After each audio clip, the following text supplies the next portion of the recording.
Shalom, salam sejahtera buat kita semua. Sebelumnya saya merasa agak lucu nih, karena tadi pagi udah kesaksian, tapi agak apa-apa lah, kesaksian sekali lagi. Oke, nama saya Bedi Cokro Saputro, mungkin ya, shalom, ya. Saya mengalami hal yang luar biasa sekali. Saya ada di sini karena tersangkut kasus Jiwasraya, yang mana sama personil Jiwasraya pun nggak kenal, yang mana satu-satunya hubungan yang pernah terjadi adalah perusahaan saya menerbitkan surat utang dan repo, dan kebetulan dibeli Jiwasraya, tetapi sudah lunas, berikut bunga-bunganya. Jadi saya itu malah bikin pledoi itu sangat menusuk hati jaksa, mungkin itu yang bikin mereka marah.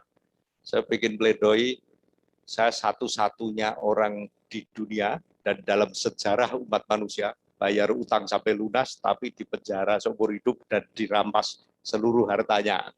Nah, kata-kata saya itu sangat menusuk hati mereka, tapi ya udah, saya pikir saya ngomong jujur, kenapa takut. Nah, singkat cerita, sesudah saya ditahan, saya mengalami kejadian yang beruntun, lebih parah daripada perkiraan saya, karena perusahaan saya diblokir, dirampas asetnya, diblokir rekeningnya, rekening saya pribadi, keluarga, istri, adik, bahkan orang yang minjem saya duit, bahkan bank-bank yang minjem saya duit, orang yang bantu saya, semua dirampasi hartanya. Jaminannya, rekeningnya, bahkan pemegang saham publik saya, perusahaan saya itu go publik, ikut dirampasi sahamnya. Saya karena kejadian itu, karena banyaknya orang yang marah, ribuan jumlahnya, mungkin puluhan ribu, saya di PKPU atau dipailitin 5 kali tahun lalu. Mungkin rekor Indonesia, kalau nggak bisa dibilang rekor dunia, satu orang dipailitin 5 kali dalam setahun, satu pribadi, 4 perusahaan. Saya pikir, apa yang bisa nolong saya udah begini nih. Tapi ya satu-satunya jalan saya mendekatkan diri kepada Tuhan. Selama saya di tahanan, baik waktu dititipkan di KPK, di Kejaksaan Agung maupun di sini, tiap hari kerjaan saya ya berdoa, bersekutu dengan Tuhan, bikin persekutuan doa, baca Alkitab, baca buku-buku rohani apapun saya baca, bertukar pikiran dengan siapapun, mencoba melayani siapapun, dan mencoba menjadi saksi Tuhan.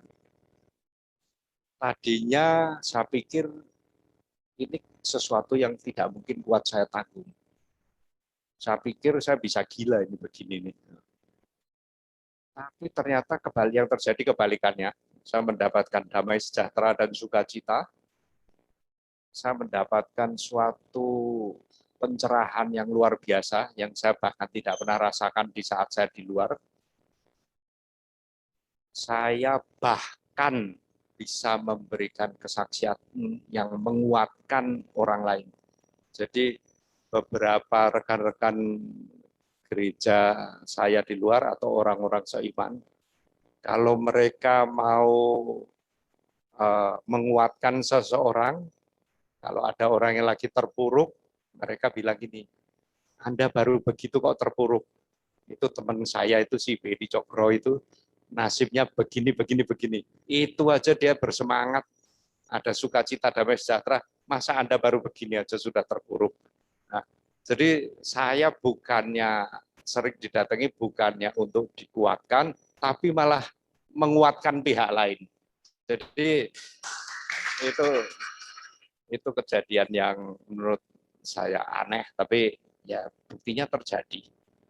Di sini saya juga mengatakan yang sebenarnya, saya bukannya tanpa pengharapan, saya juga 100% percaya dengan apa yang namanya pengharapan pada Tuhan.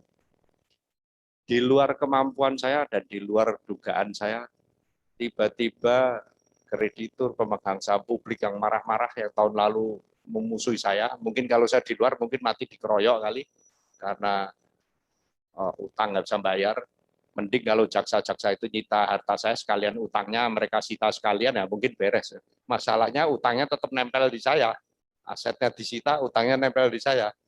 Kalau 2 tahun yang lalu saya masuk daftar orang terkaya Indonesia, sekarang mungkin termiskin karena hartanya udah diambil, utangnya masih ada, jadi minus.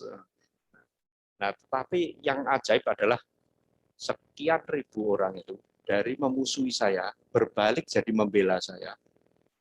Bukan cuma ngomong atau kumpul-kumpul, masuk media, masuk medsos, masuk Instagram, masuk segala macam, mereka membela karena merasa ya kenapa harus perusahaan ini yang disita, kan mereka ikut jadi korban. Dan kalau yang salah siapa, ya orang itu dong yang salah. Kenapa harus ngerempet yang lain?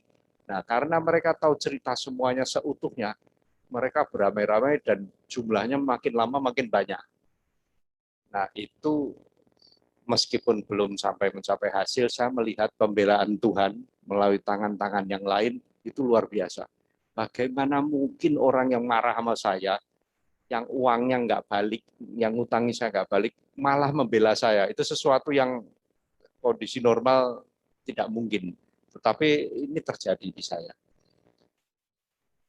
Hal yang lain adalah saya sungguh sangat bersuka cita bisa dikasih kesempatan, bisa memperoleh kesempatan di tempat ini untuk melayani, untuk berbagi firman, berbagi pengalaman, berbagi kesaksian.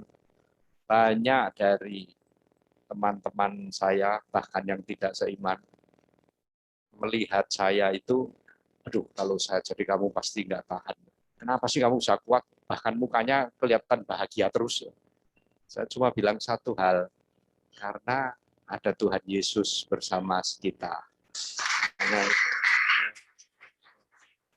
Jadi percayalah dengan adanya Roh Kudus yang dikirim Tuhan kepada kita, damai sejahtera dan sukacita itu tidak akan pernah meninggalkan kita. Amin. Terima kasih Pak Beni, luar biasa kesaksiannya.